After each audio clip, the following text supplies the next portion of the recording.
Today is the second session, and we are going to cover again few of the tips and tricks for NHS Consultant Interview.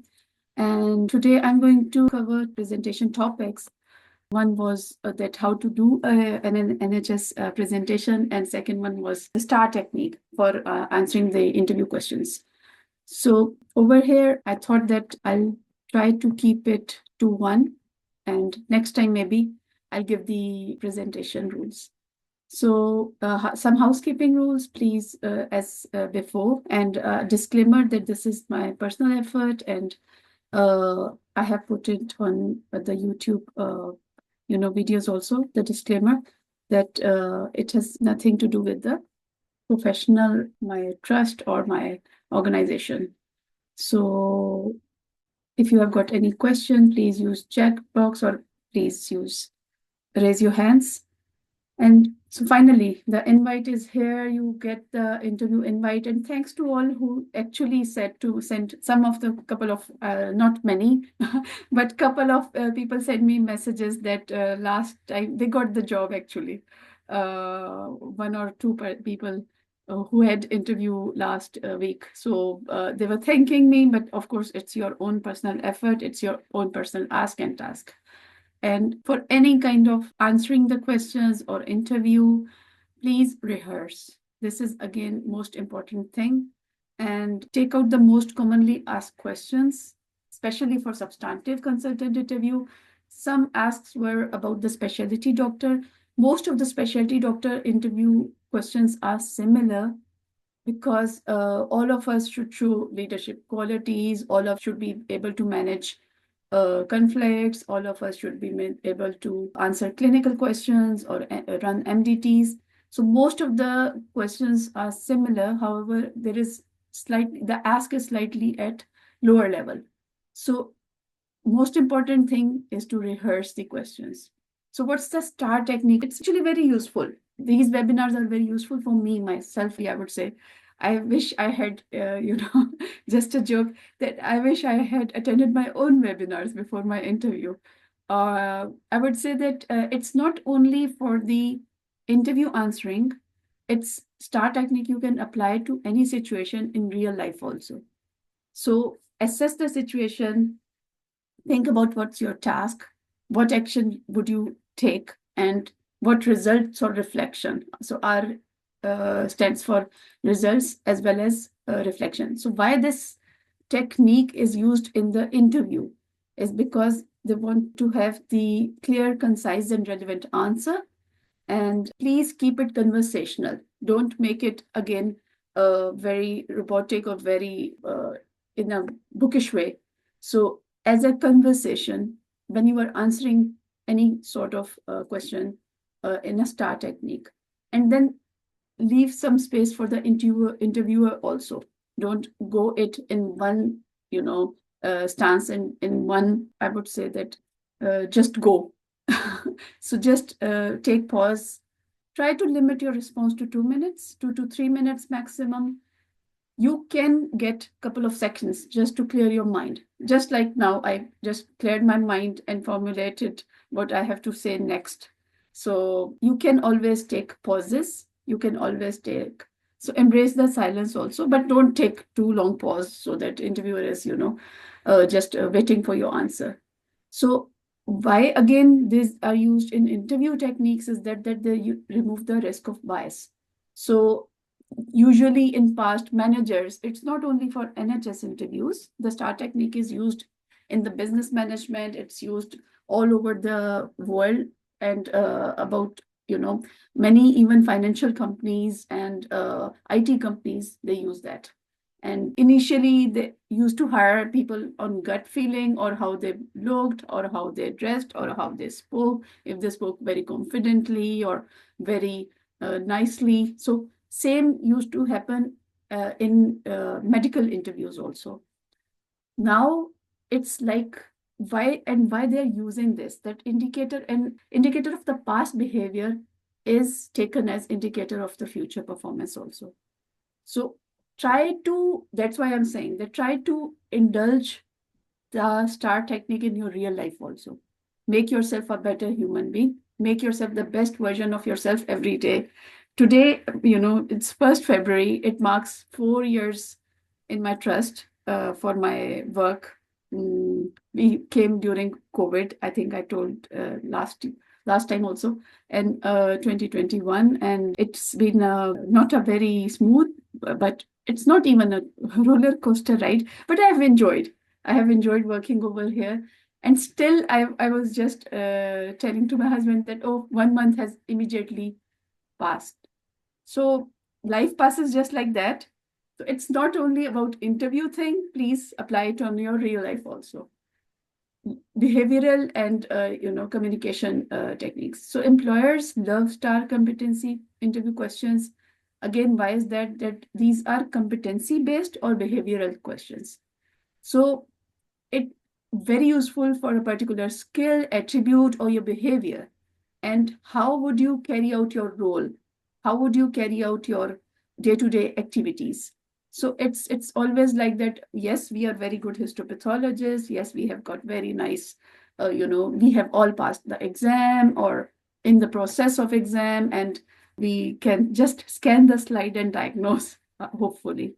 Just, it's not an easy job, of course. The diagnosis is the huge ask and task. But behavior is very important. So they always say that you can take a bad histopathologist and make them good, but you can't take a bad person or behaviorally not up to the standard, up to the mark, I would say, and make them a good person. So personal attribute, and we all can change ourselves. So I'm repeating it again and again and again.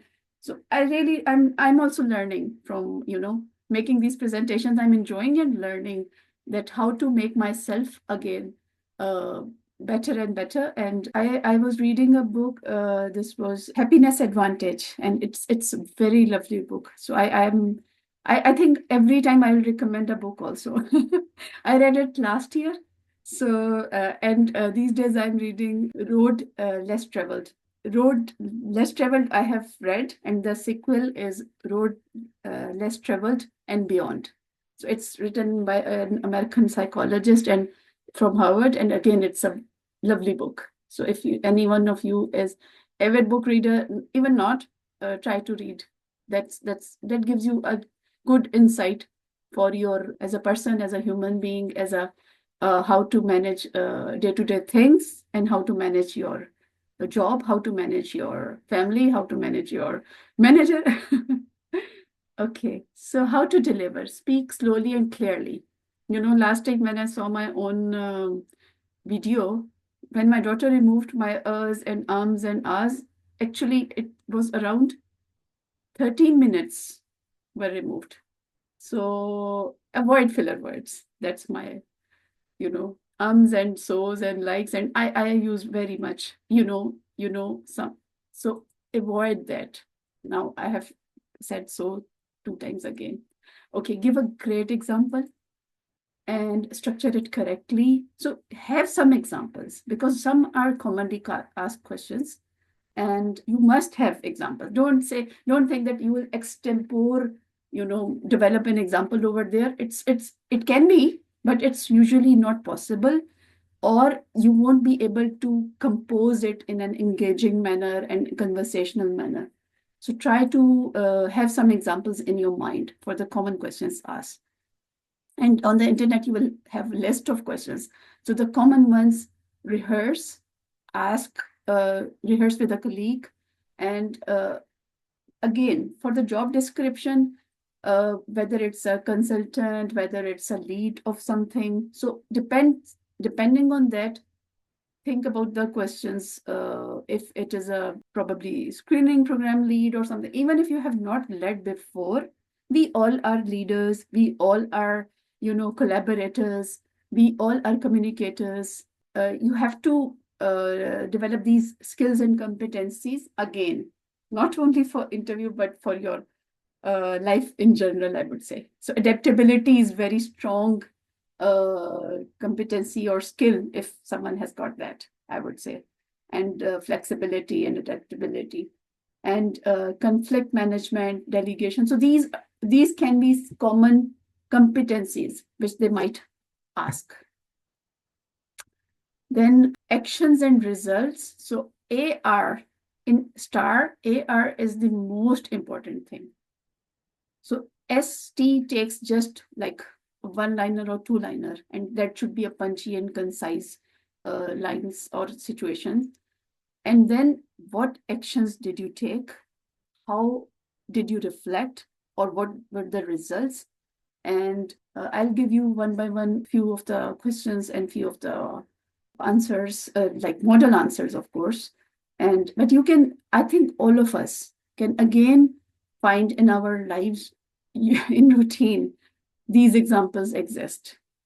And for me personally, if anyone knows, like last year was quite tough, and the personal self-help, how to go through difficult situations, how to go through. So I have got a question about that also, and we can discuss about that. And well-being and burnout, and these are the common themes which we are discussing, and which we are actually seeing in our day-to-day practice. So action is the most important step in this STAR. So how you handle the difficult situation or conquer the problem, and say you did it alone or together as a team, only bring team if team working skill is being asked.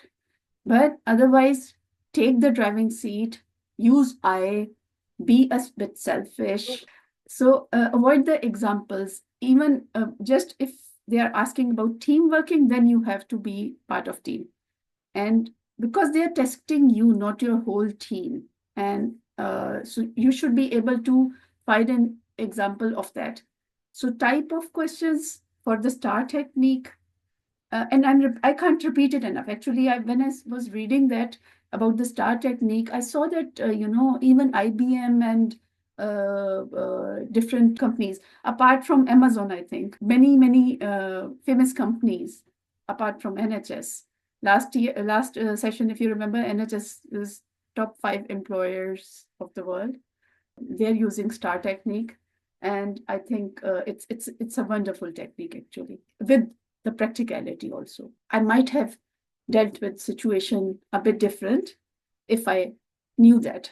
So that's why I'm saying that I'm bragging about myself again, that I wish I had attended my own webinar before, before the interview, or before maybe 2 years back.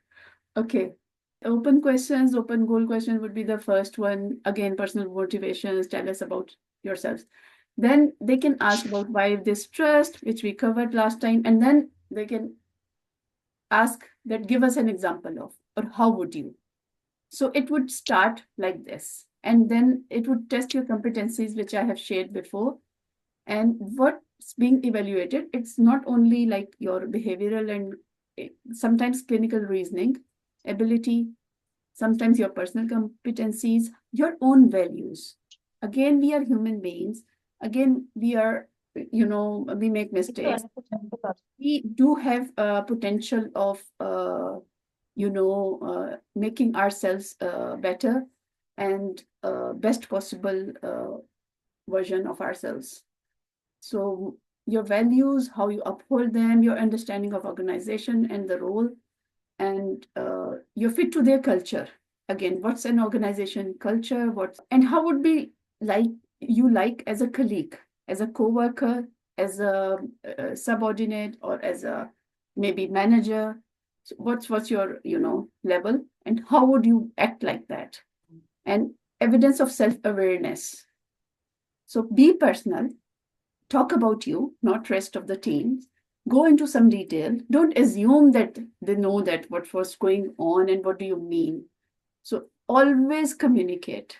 And it is again the people who are not able to, or like I'm personally extrovert, so I'll just communicate whatever in my mind there and then. Sometimes in a very good way, sometimes not. But hopefully, I'm trying to improve myself further. And but sometimes some introverts and some people who are not very good communicators, so you can develop that skill. I can't stop repeating myself. not only for interview, but for your personal growth. And you see the diagram which I have put over there. So you have to reach the top. It's not about competition in the organization or in your unit or in your department, and you have to be the manager or the leader. It's about yourself again. So if you are, what's your aim in life? What's your definition of success? What's your uh, if you are satisfied, that's your height of delight, I would say.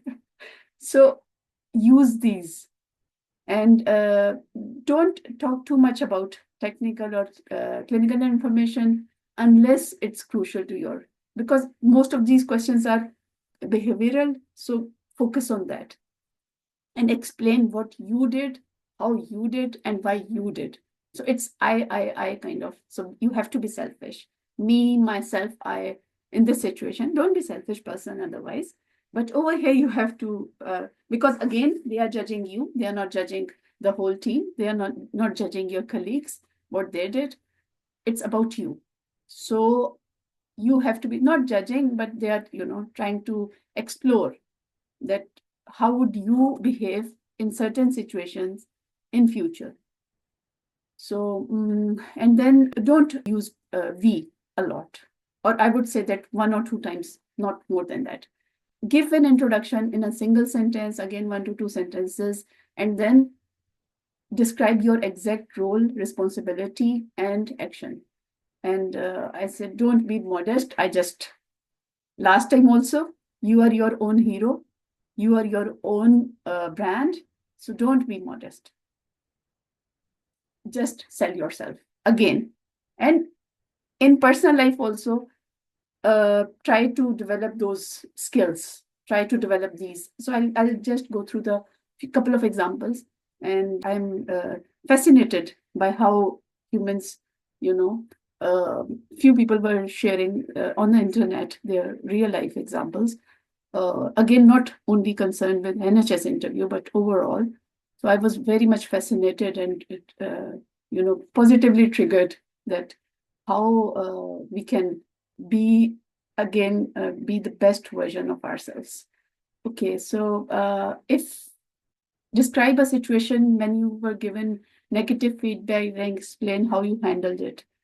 So if anyone of you wants to get involved in the discussion, that would be great. If you can please raise your hand. If not, then it's also fine. It's completely fine.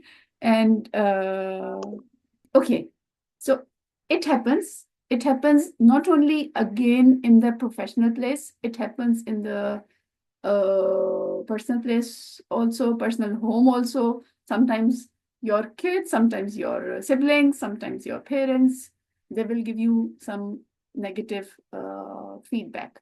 So how do you take it in the professional place? So you have to describe, and no one can say that they never received the negative feedback. So it happens. It happens.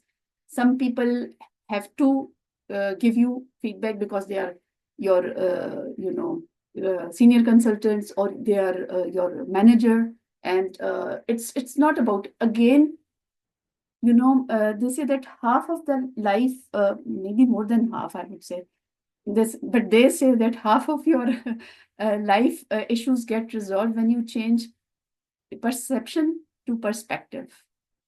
So your perception that why the other person is giving you negative feedback to their perspective, if a person is giving you negative feedback. So if they want to bring out best of you, or even if you change your perspective to that negative feedback, that if someone is saying something that I should be better at, or I did not do well, so how would I do it next time? So remove the other person from the equation, focus on yourself always.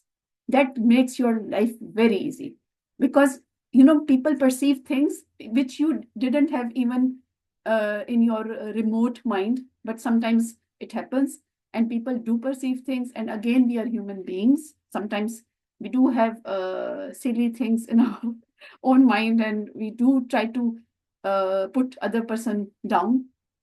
So change yourself. Don't ever put other person down.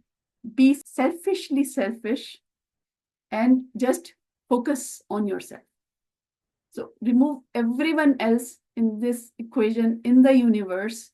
Focus on yourself. Once you are the better person, when you are the best person, then you will be able to help others. Then you will be able to help and your colleagues and your co-workers.